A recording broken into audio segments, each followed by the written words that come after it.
Ang kwento ni Tomby. Ang kwentong ito ay hango sa totoong buhay. Mula ito sa isa nating tagapakinig. Karanasan ito ni Marcel. Walang eksaktong taon. Probinsya ng Negros Occidental. Kayong dalawa, wala ba kayong planong mag-anak? Abay ilang taon na kayong kasal ha? Sino bang may problema sa inyo? Marcel, alam mo namang hindi na kami bumabata ng tatay mo. Sana bago man lang kami mawala sa mundong ito, mabigyan niyo man lang kami ng mga apo. Sa malapit lang naman kayo rito, ni hindi man lang kayo dumadalaw. Kung hindi pa kami magdadrama, ay nako. Wika ni Nanay Kita. Ay naku kita, hayaan mo na. Ang importante nakikita natin silang maayos. Siya nga pala, baka kailangan mong magpahilot kay Isabel anak. Alam mo dati si Nanay Kita mo, medyo may problema din yan sa matres. Hindi din naman kami kagad nagkaroon ng anak. Pero hindi naman ganyang katagal kagaya sa inyo. May mga kakilala kaming manghihilot. Sabihin nyo lang para masamahan kayo ng nanay nyo. Atay, naisipan na din namin magpatingin. Kaso nag-aalangan po kami. Tsaka palagi po kasing abala sa trabaho si Marcel. Araw-araw po siyang nasa bukid. Minsan gabi na umuwi. Alam niyo naman po, kailangan niyang magdoble kayod ngayon dahil ilang buwan nang hindi naulan. Araw-araw siya naghahanap ng mapagkukunan ng tubig. Hindi po kagaya niyo dito. Malapit lang sa bukana ang balon. Umaabot naman po sa amin yung irigasyon pero hindi po sapat. Nay, tay, dadating din po kami dyan. Tsaka maaga pa naman po para magbuntis si Isabel. Baka hindi pa kami binibigyan ng itaas dahil marami pa kaming kailangang unahin. Ayaw ko lang po magaya sa Sa mga kapatid mo, anak, iba ang may mga supling. Tandaan mo, hindi bumabata ang katawan ng tao. Habang tumatanda ang tao at lumiliit ang tsansa na magkaanak, lalo pa sa babae. Abay 30 anyos na itong asawa mo. Ay nako, sige na kumain na lang tayo. Ayaw namin kayong madaliin. Pero sana lang, maisip nyo na masaya ang may anak. Sila ang bubuo ng pamilya na iniingatan nyo sa huli. Hindi mahirap ang tubig sa lugar natin. Ang problema, ang mismong lupa na pinagtataniman. Sa palagay ko, hindi angkop ang mais. Ilang taong ko nang sinasabi sa iyo na gayahin mo yung Kuya Mario mo. Tubo ang tanim anak. Saka sabi ko sa iyo pag-aralan mo yung lupa. Hindi bali na. Kakausapin ko yung kuya mo na tulungan ka ng sa gayon. Maayos mo ang taniman mo. Napatango na lamang si Marcel sa sinabi ng ama. Naaasar ito sa tuwing kinukumpara siya kay Kuya Mario. Mula pagkabata, wala nang ibang mas magaling kundi ang nakakatandang kapatid. Iniisip ni Marcel na paborito ito ng ama. Isa yon sa mga rason kung bakit wala itong ganang pumasyal sa tahanan ng magulang. Gusto din naman ng dalawa na magkaanak. Ang problema, sa loob ng 5 taon, hindi naman sila nakakabuo. Parehas silang nag-aalala. Ngunit ayon kay Marcel, naniniwala ito na ang pagbubuntis ay biyaya ng Diyos. Ngunit ang hindi alam ni Marcel, marami nang iniinom na mga gamot si Isabel. Ngunit hindi pa rin nagtatagumpay dala ng walang oras ang asawa at palaging pagod sa paghahanap buhay. Ni wala itong oras sa kanya. Matapos ang pag-uusap, napagpasyahan ng dalawa na manatili na muna sa tahanan ng mga magulang. Nang sandaling yon, nais man lamang niya na masulit ang oras kasama ang mga ito. Halos maghahating gabi na mapagpasyahan ng dalawa na umuwi. Nagpaalam ang mga ito at nangakong dadalaw muli kapag may oras. Wala pa masyadong ilaw sa daanan ng mga panahong yun. Habang binabagtas ang daan pa uwi, malawak na palayan at maisan ang daanan nilang dalawa at wala pang masyadong kabahayan. Sa kanilang paglalakad, bigla na lamang may naaninag si Marcel na naglalakad na liwanag hindi kalayuan sa kanila. Sa paglalarawan niya, para itong pormang bilog na mabilis na sumuot sa maisan. Sandali lang, nakikita mo ba yung nakikita ko? Parang may Liwanag? Baka naman alitap-tap lang. Napansin ko nga. Teka nga, parang natatakot ka yata, Marcel. Tara na malapit na tayo sa bahay. Hindi simpleng alitap-tap yun. Malaki, tsaka pormang tao. Ayun papasok ng maisan. Ay nako, umuwi na nga tayo. Natatakot na din ako sa kilos mo eh. Tara na, baka mamaya ano pang makita mo. Saka, kung ano man yung liwanag, hayaan mo na lang.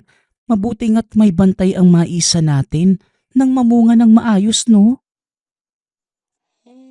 Wika ni Isabel. Hindi may paliwanag ni Marcel sa asawa ang nakikita. Tila iba ang nasisilayan ni Marcel kesa kay Isabel. Ngunit hindi na niya ito pinansin at nagmamadali ng umuwi ng tahanan. Baka tama naman si Isabel na namamalikmata lamang siya. Ilang sandali pa ay nakauwi na sila ng tahanan. Nakaramdam ng pagod at antok ang mag-asawa. Kaya kagad silang nag-ayos ng higaan at nagpahinga. Madali naman silang nakatulog. Sa kalagitnaan ng pagtulog ay nananaginip si Marcel. Ayon sa kanya, nakita niya na bigla na lamang lumiwanag ang paligid na tila umaga. Hanggang sa napabangon si Marcel nang makarinig ng boses na tinatawag ang pangalan niya. Lumabas naman ito ng tahanan habang hinahanap kung nasan ang pinanggagalingan ng boses. Wala sa sariling pumasok sa taniman ng mga mais. Sa ilang minutong paglalakad, nakarating siya sa gitna ng taniman. Naalimpungatan si Marcel nang tumambad sa harapan niya ang isang nilalang na sa paglalarawan ay nababalot ng liwanag. Iniling pa ni Marcel ang ulo sa pag-akalang nananaginip pa rin ito. Hanggang sa lumuhod at dumukot ng lupa para makumpirmang gising na siya. Diyos ko, nasa langit na po ba ako? Anghel ka ba? Kung sino ka man, pakiusap, wala naman akong ginagawang masama. Huwag mo naman akong takutin ng ganito.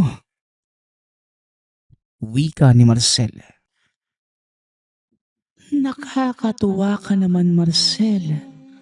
Alam ko namang wala kang ginagawang masama. Alam ko ding namumukod tanging tao ka sa lugar na ito. Ikaw lang ang may puso sa kapaligiran.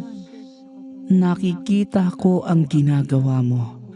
Kaya nandito ako para gantimpalaan ka.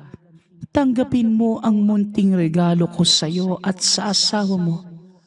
Naway sa pagsibol ng punla ay siya ring katuparan ng mga panalangin at hiling ng pinakamamahal mong asawa. Susubukin kayo ng panahon, makakaranas ng malawakang tagutom. Kaya ikaw ang napili ko para sa malaking gampanin. Wika ng diwata. Gampanin? Bakit po ako? Nananaginip lang ba ako? Hindi kita naiintindihan. Pero salamat. Maya-maya pa, isang malakas na sampal mula sa asawa ang nagpabalik ng diwa ni Marcel. Marcel, Kanina pa kita ginigising eh. Nagsasalita ka habang tulog. Galit na galit ito dahil puno ng putik ang higaan. Meron pang dala na mais si Marcel. Nilapag malapit sa hinihigaan ng mag-asawa. Palaisipan naman kay Marcel ang naranasan. Hindi din niya maintindihan kung ano ba talaga ang binigay sa kanya ng nilalang. Gusto niya sanang magpaliwanag sa asawa, ngunit hindi naman niya alam kung saan uumpisahan. Nanghingi na lamang ito ng pasensya kay Isabel. Bumangon na si Marcel sa higaan. Naglinis na lamang ng buong tahanan.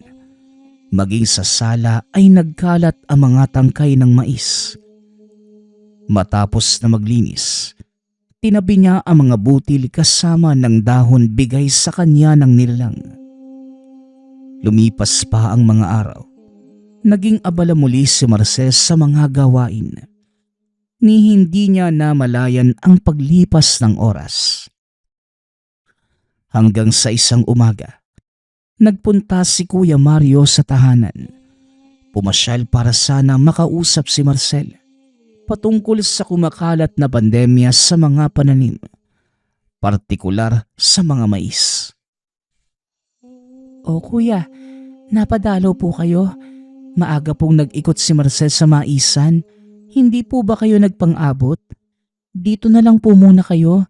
Maya-maya lang uuwi yun bago magtanghalian. Kumusta po kayo? Hindi mo yata dala si Ate Bebing ha? May importante sana ako sasabihin kay Marcel eh.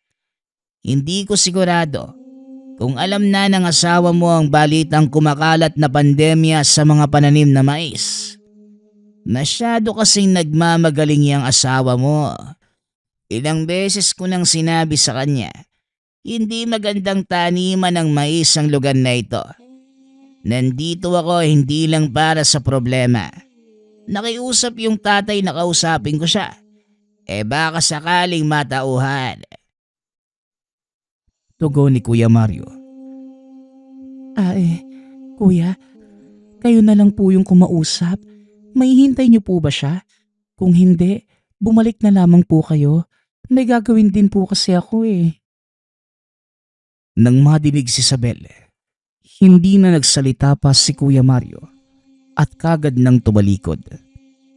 Nakaramdam naman ng takot si Isabel dahil sa nakitang reaksyon ni Kuya Mario. Alam niyang dati pa lang, hindi na magkasundo ang magkapatid sa mga bagay-bagay. Ngunit mas malala pa ito ngayon. Napabuntong hininga naman si Isabel habang umiiling. Hindi niya mawari kung paano sasabihin sa asawa. Ayaw naman niyang mas lumala pa ang alitan sa pagitan ng magkapatid sa oras na sabihin ang ginawa nito. Nanalangin na lamang si Isabel na mailatag ng matiwasay kung ano man ang sinabi ng kapatid. Bago magtanghalian, dumating na si Marcel. May bitbit itong sako na may lamang mais. Malungkot ang itsura at nilalapag sa lamesa ang dala. Ayos ka lang ba, Marcel? Gutom ka na ba? Hayaan mo na. Ako na muna yung mag-aayos ng mga dala mo.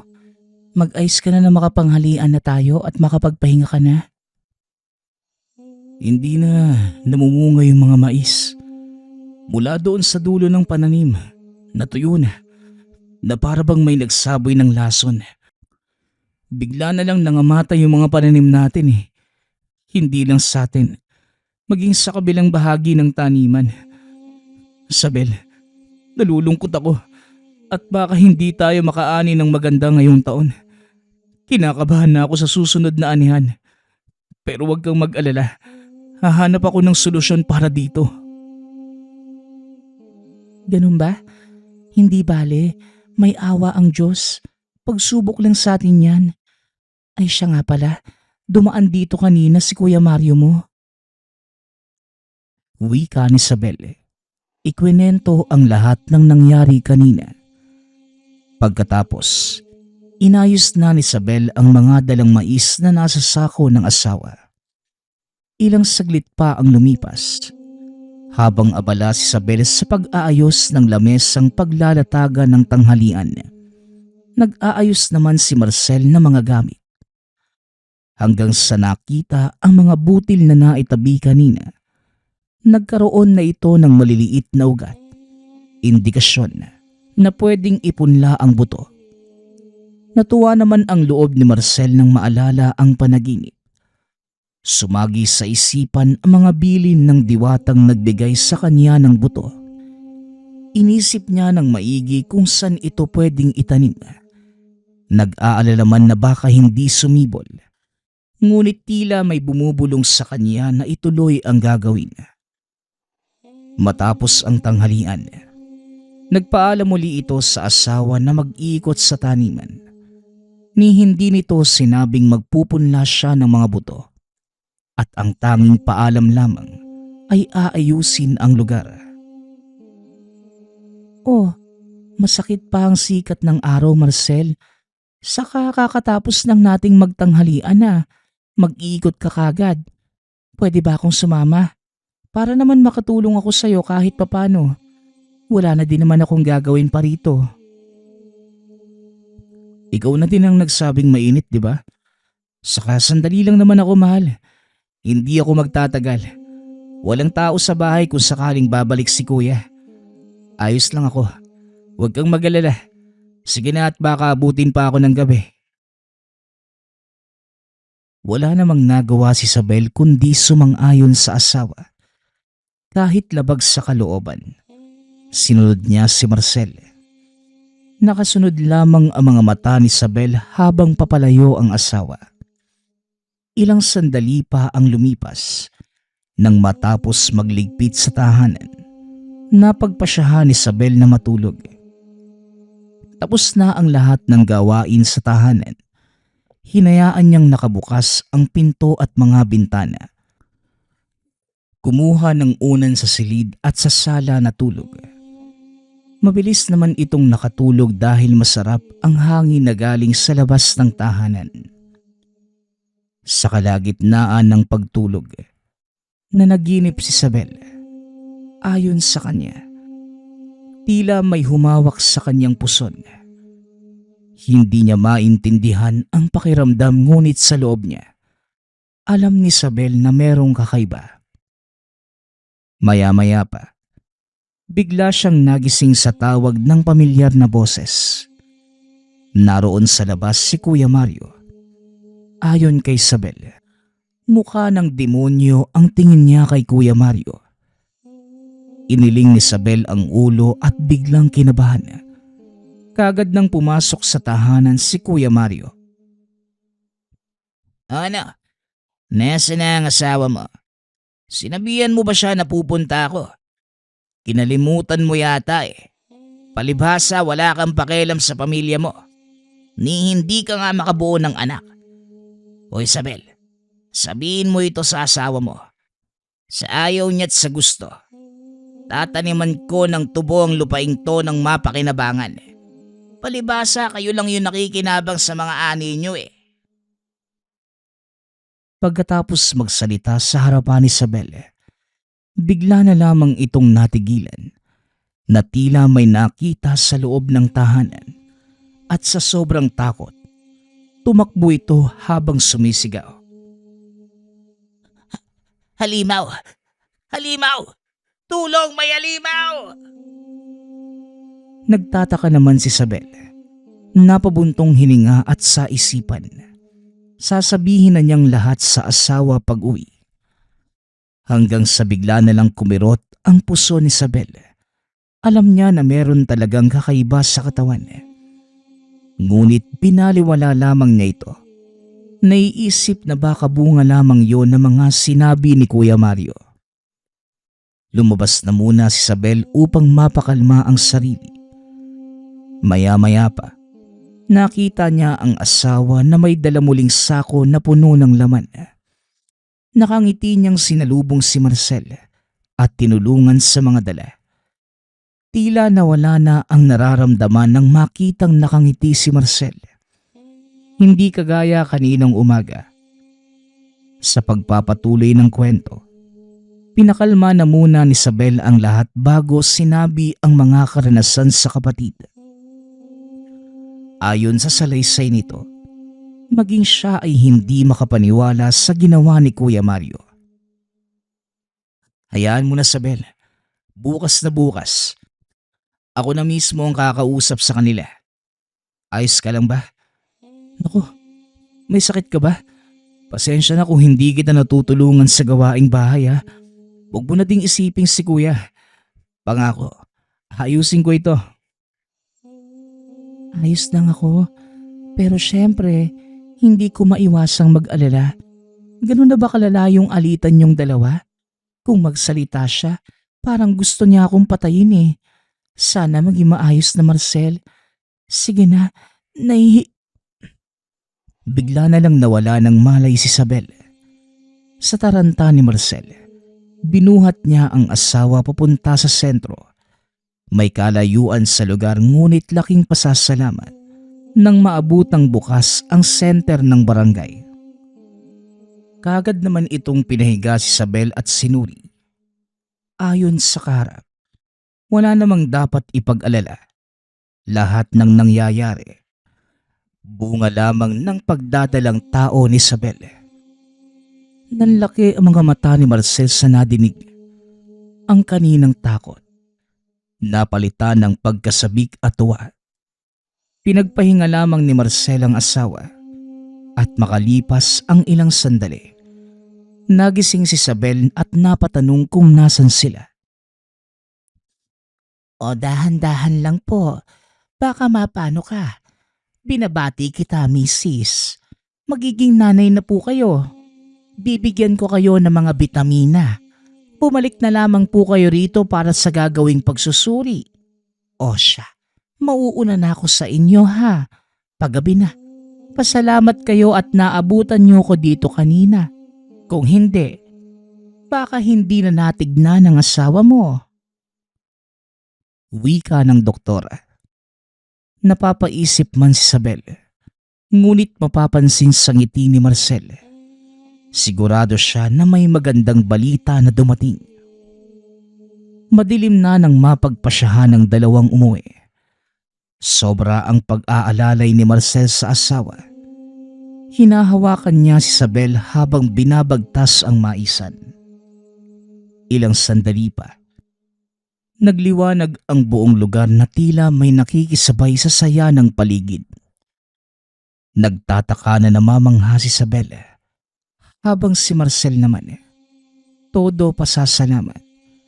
Alam niyang ito ang biyayang pinagkaloob sa kanya ng diwata sa panaginip. Marcel, ano bang sinabi ng doktor kanina? Hindi ko naintindihan eh. Buntis ka, Isabel. Hindi ko alam kung paano ipapaliwanag eh. Pero bigay ng kalikasan ng batang nasa tiyan mo. Sa tamang panahon, sasabihin ko sa iyo ang lahat. Pero sa ngayon, umuwi na muna tayo dahil kailangan mo ng pahinga. Bata, magkakaanak na tayo. Diyos ko, maraming salamat. Dininig mo yung mga panalangin ko. Pero biro, naku Marcel, huwag mo kong bibiruin ng ganyan. Buntis? Paano ko mabubuntis? Kailan lang dinatnan ako ng dalaw? Baka nagkakamali lang si doktora. Natutuwa ako pero nahihirapan talaga ako maniwala. Ngunit hindi na nagsalita pa si Marcel. Nakatitig lamang habang nakangiti sa asawa. Gustuhin man niyang ipaliwanag ang mga nangyayari. Hindi niya magawa. Hindi din niya alam kung paano magsisimula. Ilang sandali lang, nakauwi na sila ng tahanan. Walang kibo si Isabel. Nakikita naman niyang masaya ang asawa. Ngunit may halong pagtataka. Hindi nagkikibuan ang dalawa at diretso nang pumasok sa silid. Ilang sandali lang ay tahimik na nakatulog ang dalawa. Napagod ang mag-asawa sa mga nangyari ngayong araw. Sa kalagitnaan ng gabi, dinalaw muli ng diwata si Marcel sa panaginip. Nagising nang tawagin ang pangalan niya sa labas ng tahanan. Natagpuan muli ni Marcel ang sarili. Naglalakad sa gitna ng maisan habang sinusundan ang tinig. Ayon sa kanya, sa pangalawang pagkakataon, nasilayan niya ang nilalang na nababalot ng liwanag. Diwata, ikaw ang dahilan kung bakit nagkaroon ng supling sa sinapupunan ng asawa ko. Pero natatakot po ako. Pakiusap, tulungan mo kung may paliwanag sa kanya ang totoo. Mangyayari ang mangyayari. Huwag kang masyadong mag-alala. Galing pa rin sa dugo ninyo ni Isabel ang sanggol. Marcel, kasabay ng lahat ng ito, ang mga mabibigat na gampanin na malapit ng dumating. Kaya hinihiling ko, imbis na isipin ang pagpapaliwanag sa asawa mo, isipin mo muna kung paano mapapatibay ang pasya mo sa hinaharap. Hayaan mong gampanan ni Isabela ang obligasyon niya para sa anak niyo. Balang araw, maiintindihan at mauunawaan niya ang lahat. Maniwala ka sa kalooban ng may likha. Sa ngayon, tanggapin mo ang munting handog ko sa iyo at sa iyong asawa. Magbibigay proteksyon yan sa kanya at sa sanggol.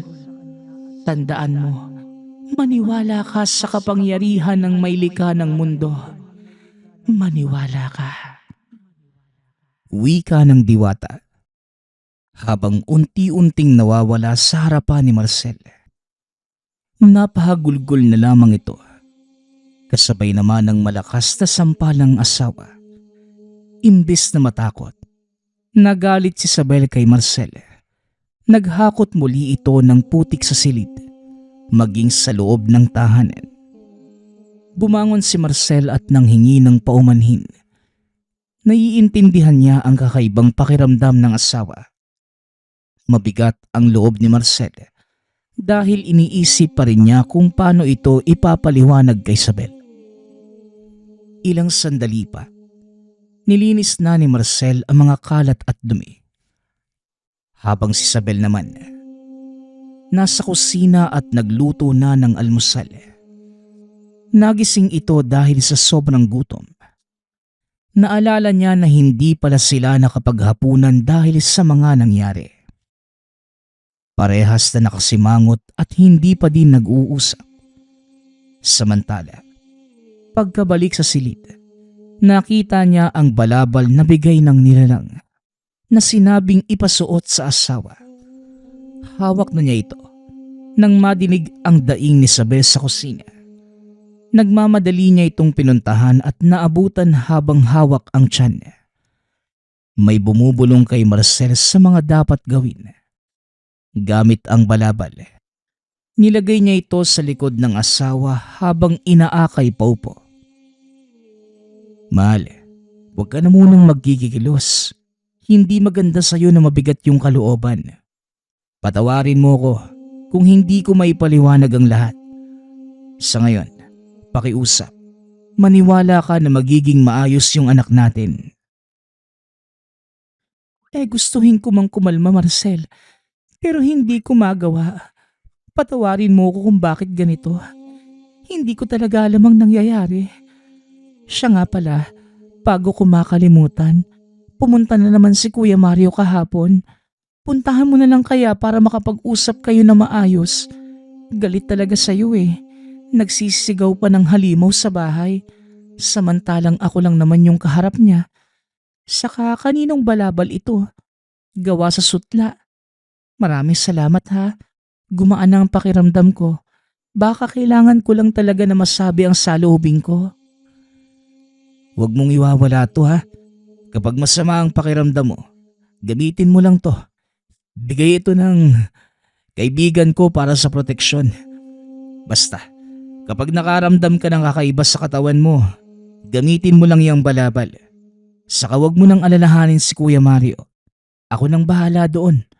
Balot na yun ang kahambugan kaya gano'n na lamang kumalitin ako eh. Sige na, kumain na tayo para Ngunit natigil sa pagsasalita si Marcel nang makita ang malaking nilalang sa gilid ni Isabel. Tumayo ang balahibo ni Marcel dahil nakangiti lamang ito habang nakatitig sa kanya. Ayon dito, napakalaki na tila nakasuot ng pangkawal. Nakatayo lamang na mukhang gabay ng asawa. Sa ilang taong pagsasama, ito ang unang beses na nakita ang nilalang. Pinakalma niya ang sarili, lalo pat kapag naramdaman ni Isabel na natatakot siya.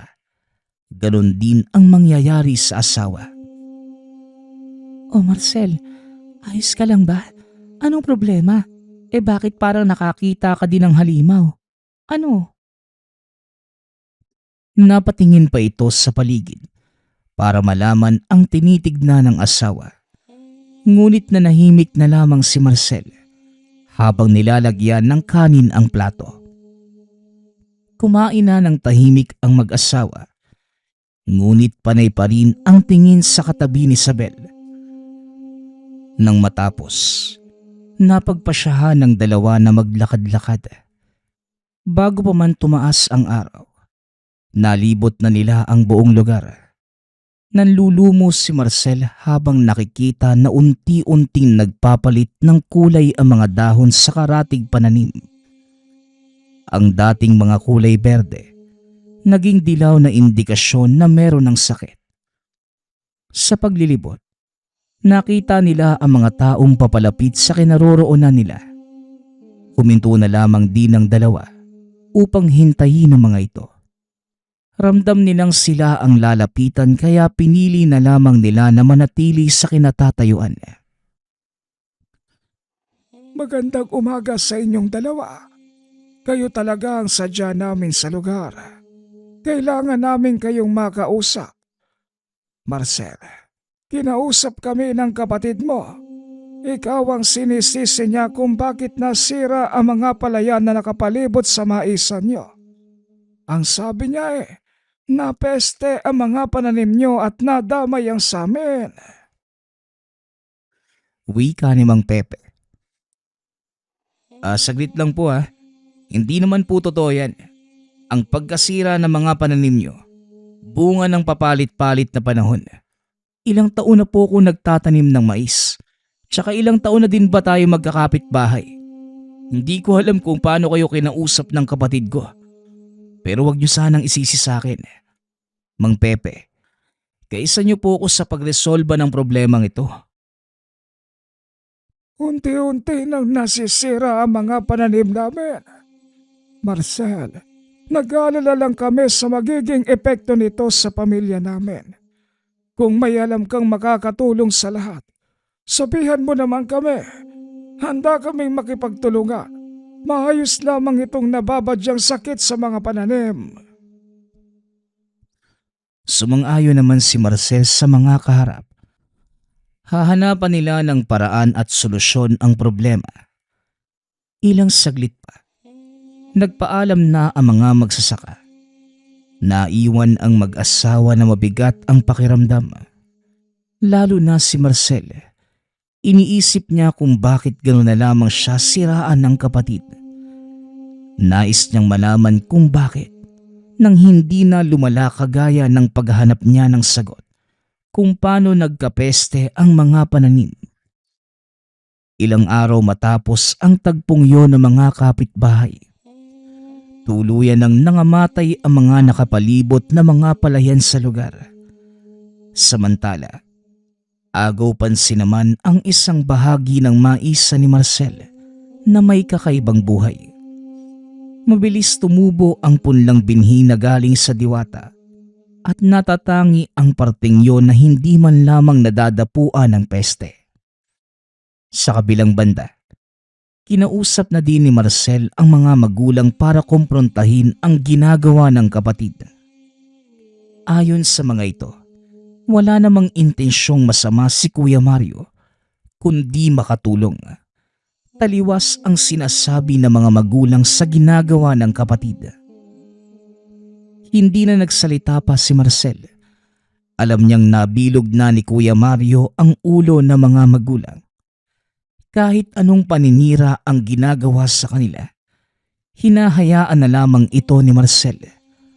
Ayaw niya ng gulo at lalong ayaw niyang bigyan ng sama ng loob ang mga magulang dahil lamang sa ibang pag-uugali ng kapatid. Anak, wala namang masama kung susundin mo ang kuya mo. Bakit kasi mas pinupursige mo yung mais? Ni hindi ka nagkakapera ng malaki. Hindi din naman maayos yung pagtubo ng pananim mo.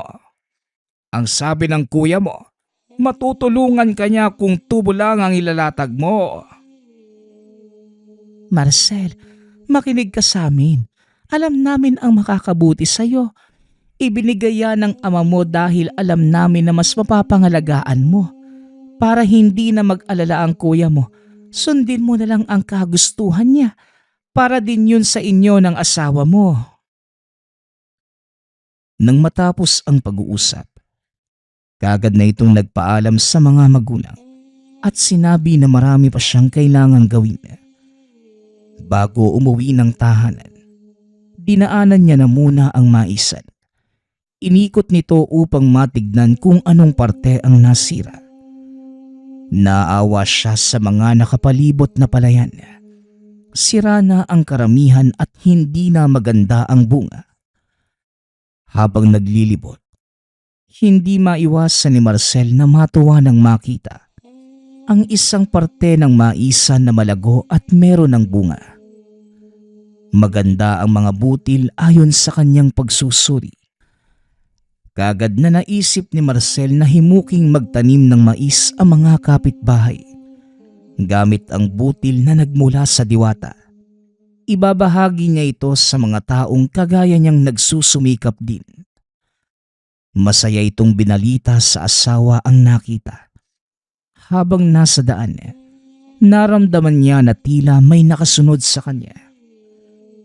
Akmang lilingon pa sana, ngunit biglang may pumukpok sa ulo at kagad na nawala ng malay si Marcel. Nagising na lamang siya na nasa harapan niya ang asawa. Marcel? Marcel, ayos ka lang ba? Sobrang kinabahan ako nang makita kita sa tapat ng pinto kagabi. May mga tuyo pang ang dugo sa ulo mo eh. Pero ang nakapagtataka, wala ka namang sugat. Pero hindi bale. Ang mahalaga, maayos na ang lagay mo. Ha? Paano? Ang huling naaalala ko, pauwi na ako nang may biglang pumalo sa ulo ko. Pagkatapos nun, wala na akong maalala. Akala ko katapusan ko na. Maraming salamat at nakauwi pa ako. Habang inaalalayan siya ng asawa, nakikita niya ang nilalang sa gilid ni Isabel na tila may nais ipahiwatig. Yumuko naman siya sa nilalang at nagpasalamat. Alam niyang protektado maging si Isabel, kaya kung sino man ang gumawa ng dahas sa kanya, ipinagpasa Diyos niya na lamang. Para kay Marcel, karma na ang bahala rito. Dumaan pa ang mga araw. Mabilis na lumaki ang tiyan ng asawa. Palagi pa rin itong suot ang balabal na gawa sa sutla, kaya hindi na ito nakaramdam ng kakaiba habang nagbubuntis. May mga nakakapansin na sa biglaang paglaki ng tiyan ni Isabel. Maging sa mga biyenan, umabot na ang balitang buntis ang asawa ni Marcel. Masaya ang mga itong dumalaw sa pamamahay nila. Ngunit sa kasamaang palad, hindi din nakatagal sa lugar ang dalawang matanda. May kakaibang pangyayari silang naranasan habang nasa bahay ng asawa. Ano ba naman ito, Marcel? Napakainit sa bahay ninyo. Isabel, nakabalot ka pa ng balabal, hindi ka ba naiinitan? Diyos ko, para akong hihimatayin. Oo nga kita eh. Nararamdaman ko nga. Parang nasisilaban din ako. Nakabukas din naman ang mga bintana. Pero bakit ang init? Siya nga pala, hindi nyo kami inabisuhan na nagdadalang tao ka na, Isabel. Nung kailan lang pumasyal kayo sa bahay parang hindi naman ganyan. Saka kung hindi pa sinabi ng mga kakilala natin, wala talaga kayong planong sabihan kami. Bueno, hindi bale. Mukhang maayos naman ang lahat. Anak Marcel, hindi lang kami pumunta dito para mangamusta. May nangyari sa Kuya Mario mo. Hanggang ngayon, hindi niya naigagalaw yung mga kamay niyang namamaga. Galing na sila ng doktor pero sabi infection daw. Binigyan naman siya ng gamot pero hindi tumalab yung binigay ng doktor. Ang sabi ko nga dito sa ama mo tawagin na namin yung albularyong si Mang Ambo. Baka sakali na hindi naman talaga kailangan ng kapatid mo ng doktor. Alam mo naman yung maghapon din yung nasa bukirin niya. Baka po dala ng ginagawa niya. Sige po, sabihan niyo po kung kailan kayo tatawag ng albularyo at sasamahan ko po kayo. Alam niyo naman po, hindi ko din maiwan yung trabaho ko. Kakausapin ko pa mga kapitbahay naming magsasaka. Napalitan yung mga pananim nilang palay sa mais. Mahaba ang tag-init, kaya kailangan maihanda yung mga binhing pamalit sa mga nasirang mga palay. Kung pwede sana anak ngayon hindi na natin maaaring pagpabukas. Baka mapano ang kapatid mo. Maaga pa naman. Samahan mo na ang nanay mo ngayon at ako na ang susundo kay Mang Ambo. Wika ng ama. Napatingin si Marcel sa asawa na tila humihingi ng permiso. Tumango naman si Isabel at nginitian ng asawa. Indikasyon ng pagsang-ayon. Ilang sandali pa kasama ng ina. Pinuntahan nila sa kabilang sityo ang tahanan ng kapatid. Samantalang ang ama ay sinundo naman ang manggagamot. Naabutan nilang nakaupo si Kuya Mario sa bakuran ng bahay. Mapapansin ang nagsisilakihan itong mga kamay kahit sa malayuan. Sinalubong naman ng asawa ni Kuya Mario ang mga panauhin. Nanlaki ang mga mata ng kapatid nang makitang kasama ng ina si Marcel. Halos hindi ito makapagsalita nang nasa harapan niya ang kapatid na inakalang namatay dahil sa ginawa niyang pagpalo sa ulo. Nangilabot sa kinauupuan si Kuya Mario nang hinawakan siya ni Marcel upang kumustahin. Naiiyak ito habang tila nanghihingi ng patawad. Ngunit walang boses na lumalabas sa bibig. Maya-maya pa, dumating na din ang ama nilang kasama ang albularyo na si Mang Ambo. Iniayos nila ang kinauupuan ni Kuya Mario. Habang si Marcel naman, nasa gilid kasama ang ina. Si Tatay Nitoy at asawa ng kuya ang umaalalay sa albularyo. Napatigil bigla ang albularyo nang may naaaninag na figura katabi ni Marcel. Napadasal ito nang wala sa oras nang masigurado kung ano ang nakita. Batid ko na hindi ako ang kailangan ng anak nyo para tuluyan siyang gumaling. Kasama ni Marcel ang kasagutan sa lahat ng ito. Nandito sila at kasama ni Marcel. Nakasentro lamang ang tingin ng albularyo sa kinatatayuan ni Marcel. Kaya nabaling ang atensyon ng lahat sa kanya. Ano bang pinagsasasabi mo, Ambo? Paano? Marcel, may ginawa ka ba sa kuya mo? Ang totoo, ginawan mo ba ng masama ang kapatid mo?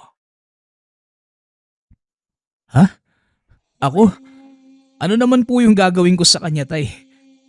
Kung makapagsasalita lang yan si kuya, siya na mismo ang magsasabi kung anong ba yung ginawa niya. Hindi ko mailalahad-lahat dahil ayaw kong mabago yung tingin niyo sa kanya. Ang Diyos na po mismo ang humatol sa mga ginawa niya. Marcel, sasabihin ko na ng diretso ang lahat. Hindi ako ang makakagamot sa kapatid mo, kundi ang mga kasama mo. Sila ang may kagagawa ng lahat ng ito. Mapalad ang kagaya mo, Marcel, Isang taong pinagkalooban ng kakaibang regalo galing sa kalikasan. Diyos ko! Napaluhod naman sa harapan ni Marcel ang albularyo habang nakayuko ang ulo. Humihingi ito ng tawad at pagrespeto. Nagtataka naman ang mga kasama nila sa silid kung ano ang nangyayari. Ipagpaumanhin mong hindi ko kagad nakita. Naway kung ano man ang pagkakasala na ginawa ng kapatid mo, ay mapatawad mo ito. Pinatayo niya ang albularyo hanggang sa may nagbulong muli sa kanya ng gagawin. Sinasabing hawakan niya muli ang kapatid. Nilapitan niya ito at hinipo ang mga kamay. Nanlalaki naman ang mga mata ni Kuya Mario habang nakatitig sa kapatid na tila nasa ibang katauhan. Nagsalita din ito sa kakaibang boses. Sana'y nakuha mo ang leksyon sa mga ginawa mo. Walang magandang maidudulot ang galit na kinikimkim mo sa kapatid mo. Kamuntikan mo na siyang mapatay dahil sa inggit sa iyong buong pagkatao. Maaaring hindi mo na magamit pang muli ang iyong mga kamay. Permanente na itong baldado para ipaalala at matuto kang rumespeto. Wika ni Marcel. Umagulgol ng todo si Kuya Mario. Habang si Marcel naman, niyakap na lamang ang kapatid. Humingi ito ng tawad at sinabing nagsisisi na sa mga nagawa. Nagtataka man ang lahat. Ninais na lamang ni Marcel na wag nang ikwento sa mga magulang ang nangyari. Ayaw niya din naman itong mawala ng respeto kay Kuya Mario. Bago magdilim, inayos niya ang lahat. Hinatid na din ang mga magulang sa tahanan ng mga ito. Umuwi siya ng sariling bahay na magaan ang pakiramdam. Ilang sandali lang ang lumipas nang makita niya ang kumpol ng mga tao na nasa harapan ng tahanan. Hinihintay pala ang kanyang pagdating. Kausap nito ang asawa. Ayon sa mga ito, hihingi sila ng mga binhi ng mais para pamalit sa palay. Nakita nilang maayos at malago ang naitanim ni Marcel. Bago niyo pa po yun hilingin, naiayos ko na po. Sa susunod po na araw, mamimigay po ako ng pwede niyong maitanim. Huwag po kayo mag-alala. Aalalayan ko din po kayo para maging maayos ang lahat. Nagpasalamat ang mga kapitbahay sa kanya. Umuwi na ang mga ito. Ilang araw ang lumipas at tinupad ni Marcel ang naipangako. Buong lugar ay naging maisan. Ilang buwan ang lumipas nang naipanganak ang unang anak ni Marcel at Sabel.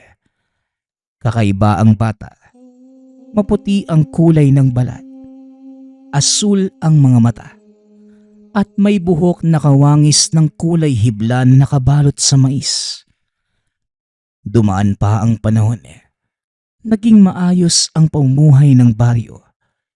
Pinaniniwalaan nila dahil ito sa batang binansagan nilang Sinag na anak araw. Sa kasalukuyan, nananatili ang pamilya sa lugar. Subalit si Sinag, madalang nang pinapalabas, lalo na sa araw. Meron itong kakaibang kondisyon kaya palagi nitong suot ang balabal na sutla. Napag-alaman ding hindi lang swerte ang dala ng bata sa lugar. Nakakapagpagaling din ito ng mga karamdaman sa pamamagitan lamang ng bulong. Para sa mga tao sa lugar, naging sugo ang pamilya ni Marcel para maging maayos ang buhay nila. Bukod sa naging maayos ang mga pananim sa lugar, naging maganda din ang buhay ng mga mamamayang naninirahan doon at ang panggagamot ng batang si Sinag sa sakit ng tao sa lugar. Naging aral din ito sa mga kapitbahay na huwag manghusga o makinig sa mga paninirang puri. Dahil sa huli, ito din ang tutulong sa kanila. Lahat ng ito ay dahil kay Marcel at sa sanggol na biyaya ng diwata.